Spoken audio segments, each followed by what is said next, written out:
Assalamualaikum warahmatullahi wabarakatuh. Saya Indah Nova Fitriani dari Agribisnis E dengan NIM 2022022020236. Di sini saya akan mengerjakan tugas UTS dengan mempresentasikan makalah yang telah saya buat, yaitu bacaan dan gerakan sholat. Yang pertama yaitu pendahuluan, ada bacaan sholat Nahdlatul Ulama. Nahdlatul Ulama adalah serangkaian bacaan yang digunakan oleh jamaah NU dalam melaksanakan ibadah sholat. NU adalah salah satu organisasi Islam terbesar di Indonesia yang mendepankan ajaran Ahlus Sunnah wal Jamaah. Bacaan sholat dalam NU memiliki karakteristik tersendiri dengan beberapa perbedaan dibandingkan dengan bacaan sholat dan aliran lain. Yang selanjutnya, sholat merupakan salah satu rukun Islam yang memegang peranan penting dalam kehidupan seorang muslim. Sholat merupakan salah satu bentuk ibadah yang dilakukan sebagai tanda ketaatan dan penghambatan kepada Allah Subhanahu wa Ta'ala. Saat melaksanakan sholat, umat Islam mengikuti syarat-syarat yang diajarkan oleh Nabi Muhammad SAW. Salah satu mazhab yang paling dikenal adalah mazhab Ahlus Sunnah wal Jamaah atau juga dikenal dengan mazhab Sunni.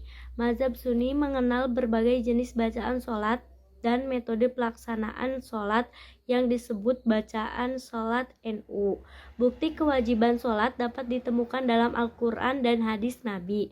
Salah satu dalil Al-Quran adalah firman Allah Subhanahu wa Ta'ala dalam surat Al-Baqarah ayat 83 yang berbunyi, "Hai orang-orang beriman, kamu termasuk orang-orang yang ikhlas sholat dan membayar zakat serta sujud bersama orang yang sujud." Hadis Nabi Muhammad SAW juga menyebutkan pentingnya sholat. Nabi Muhammad SAW bersabda, "Sholat adalah tiang agama. Siapa yang mendirikan sholat telah menegakkan agama, dan siapa yang meninggalkan sholat telah menghancurkan agama." Bacaan dan dalil sholat. Sholat menurut Nahdlatul Ulama yaitu mengikuti tata cara dan gerakan yang umumnya dianut dalam mazhab Syafi'i. Berikut adalah beberapa dalil dasar hukum dan gerakan dalam sholat menurut NU. Dalil-dalil dalam Al-Quran. Dalil Al-Quran yang menjadi dalil untuk melaksanakan sholat antara lain adalah surah Al-Baqarah ayat 43 yang artinya, "Dan laksanakanlah sholat, tunaikanlah zakat, dan rukulah beserta orang yang ruku." Dalil-dalil dalam hadis. Berbagai hadis Rasulullah SAW menjadi dalil untuk tata cara dan gerakan dalam sholat. Hadis-hadis ini termasuk dalam kitab-kitab yang diakui dan diterima oleh NU seperti Sahih Bukhari, Sahih Muslim, dan Sunan Abu Dawud dan lainnya. Gerakan dan bacaan sholat. Yang pertama ada takbiratul ihram, yang selanjutnya yaitu memasang niat berbarengan dengan takbiratul ihram, lalu meletakkan tangan kanan di atas tangan kiri dan di bawah dada.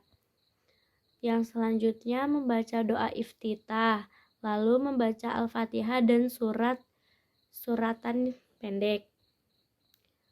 Dan yang seterusnya adalah ruku, ada i'tidal, berdiri setelah ruku, sujud sambil membaca Subhana rabbiyal a'la wa bihamdihi, dan duduk di antara dua sujud sambil membaca warhamni wajburni warfa'ni warzuqni wahdini wa'afini wafu'ani, lalu membaca tasyahud di awal. Yang selanjutnya yaitu membaca salam. Mungkin sekian presentasi dari saya. Di sini saya akan menyampaikan kesimpulannya. NU dan Muhammadiyah dua organisasi Islam terbesar di Indonesia, memiliki dasar yang sama dalam melaksanakan sholat. Keduanya memiliki dalil-dalil umum dalam Islam, termasuk Al-Quran, hadis-hadis Nabi Muhammad SAW, dan praktik-praktik para sahabat. Dalam hal gerakan sholat, baik NU maupun Muhammadiyah umumnya mengikuti gerakan yang sama dengan mayoritas umat Islam di Indonesia. Rukun-rukun sholat seperti niat, takbiratul ihram, ruku, sujud, duduk di antara dua sujud, dan salam merupakan sebagian integral dari kedua gerakan sholat tersebut. Namun terdapat beberapa perbedaan yang dapat ditemui antara NU dan Muhammadiyah. Dalam ajaran NU cenderung merupakan pendekatan yang lebih fleksibel dalam praktik sholat, termasuk dalam variasi doa dan zikir yang diperbolehkan selama sholat. Sementara itu, Muhammadiyah menekankan pentingnya mengikuti tata cara pelaksanaan sholat sesuai dengan petunjuk yang terdapat dalam kitab-kitab fikih yang dianggap sahih.